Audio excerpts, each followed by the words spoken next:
27 मार्च 2015 को India today में एक ऐसी खबर छपती है जिसे सुनकर आप चौंक जाएंगे। जरा इस वीडियो को देखिए। इस वीडियो को देखने के बाद आप इमेजिन भी नहीं कर पाएंगे कि अपना पेट पालने के लिए लोगों के आगे भीख मांगने वाले इन भिखारियों का कोई बैंक अकाउंट भी हो सकता है। लेकिन अगर इंडिया टुडे खबर को माने तो बैंक अकाउंट तो दूर, इन भिखारियों का अपना एक बैंक है। इस बैंक का नाम मंगला बैंक है और ये बिहार के गया डिस्ट्रिक्ट में स्थित है। इस बैंक के मैनेजर, अकाउंट होल्डर्स और स्टाफ सभी भिखारी हैं। यह बैंक अपने अकाउंट होल्डर्स को 30,000 तक की लोन देती है और उस पर 2 से 5% इंटरेस्ट चार्ज करती है।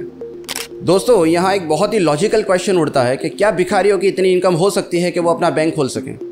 18 अक्टूबर 2022 को इकोनॉमिक टाइम्स ने भारत के सबसे अमीर भिखारियों की एक लिस्ट जारी की थी। जी हाँ दोस्तों, सही सुना आपने, अमीर भिखारी।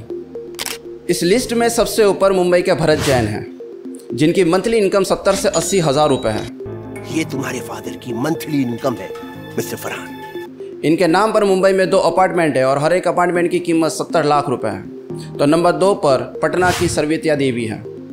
इनकी मंथली इनकम एवरेज 50,000 है। तो ये तुम्हारी फैमिली इनकम है mister Raju Rastogi. Big reason to worry. इनका अपना एक पक्का मकान भी है और ये 36,000 अपना इंश्योरेंस प्रीमियम भी भरती है।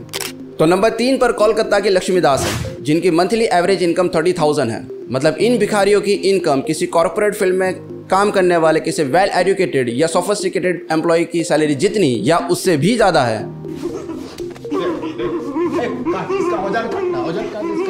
अगर हम जेन्युइन ज़रूरतमंद लोगों को हटा दें जिनके पास भीख मांगने के अलावा कोई रास्ता नहीं है, तो इन सो कॉल्ड बेगर्स की भीख मांगने की अपनी ही एक स्टाइल या स्ट्रेटजी होती है। यह अपाहिज, अंधे या लाचार बनकर हमारे सामने भीख मांगते हुए दिखते हैं, लेकिन हकीकत कुछ और ही है।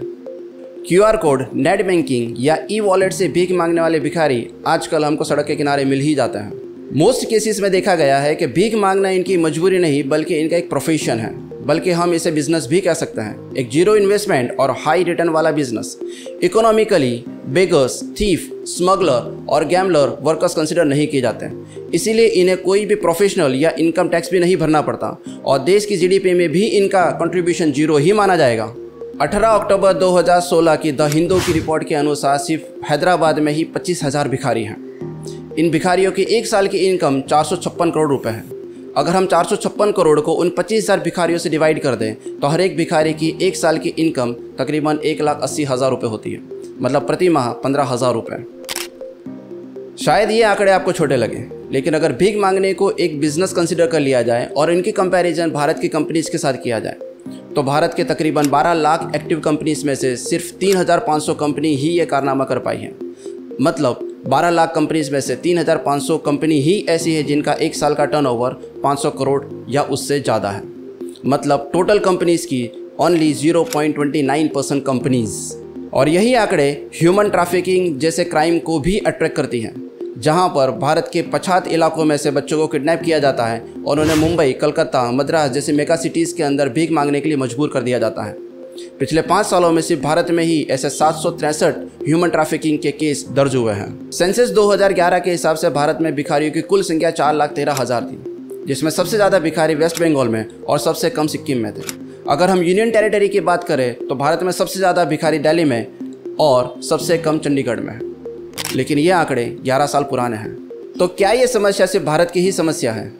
दोस्तों, मैं इसे एक समस्या मतलब एक सोशल प्रॉब्लम ही कहूँगा, क्योंकि इससे देश का मैन पावर कम हो रहा है और देश के ग्रोथ में इनका कोई रोल नहीं है। उल्टा विदेशी पर्यटकों के सामने भीख मांगकर ये हमारे देश के सम्मान को भी हानि पहुंचा रहे हैं। मेरी बात सुनो, मेरे पास नहीं है 200 रुपये, मेरे पास नहीं है। सॉरी भाई साहब, नो बस ठीक है। ये समस्या दुनिया के तकरीबन हर देश को अपने चपेट में ले चुकी है। यूरोप, अमेरिका जैसे कॉन्टिनेंट में भीख मांगने वाले भिखारियों के तरीके भारत के भिखारियों के भीख मांगने के तरीके से अलग हैं।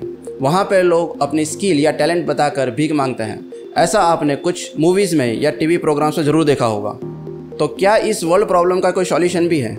जनवरी 2022 में सऊदी अरब ने एक लॉ पास किया है। इस लॉ के तहत सऊदी अरब के अंदर भीख मांगना इलीगल है। ऐसा करने पर 6 महीने की सज़ा या 50,000 रियाल का जुर्माना, जो कि भारतीय 11 लाख रुपए होते हैं, या दोनों हो सकता है। तो स्वीडन के एस्किलस्टुना शहर के अंदर भीख मांगने के लिए भी लाइसेंस लेना ज़रूरी है। तो क्या भारत में भी ऐसा कोई कायदा बना है?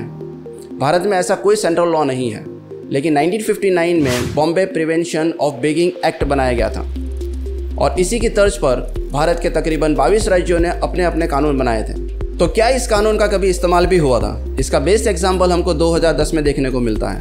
2010 में कॉमनवेल्थ के दौरान दिल्ली गवर्नमेंट ने तकरीबन 2000 भिखारियों को पकड़कर उनको शेल्टर होम में डाल दिया था। तो आखिर में एक सवाल ये बनता है कि क्या हम भिखारी को भीख दें या ना दें? दोस्तों, मैं किसी भी भिखारी या भीख देने वालों के अगेंस्ट में नहीं हूँ, लेकिन हाँ, भीख देने वाले तरीके के अगेंस्ट में ज़रूर हो सकता हूँ। मैं चाहता हूँ कि हर डोनेटर थोड़ा सेंसिबल बने, मतलब वो जिसको भीख दे रहा है उसके सही सोर्स को चुने। इन भिखारियों के लिए काम करने वाले बहुत सारे चैरिटेबल ट्रस्ट, NGOs या अन्य संस्थाओं को भीख देकर हम हमारी जिम्मेदारी को पूरा कर सकते हैं, ताकि हमारी मेहनत का पैसा एक सही जगह पर इस्तेमाल हो। इन सो कॉल्ड भिखारियों के बारे में आपकी क्या राय है? नीचे कमेंट बॉक्स में ज़रूर बताइएगा। अगर ये वीडियो आपको पसंद आई है तो ये वीडियो भी आपको ज़रूर पसंद आएगी। मिलते हैं ऐसे ही एक इंटरेस्टिंग टॉपिक के साथ अगले वीडियो में। धन्यवाद।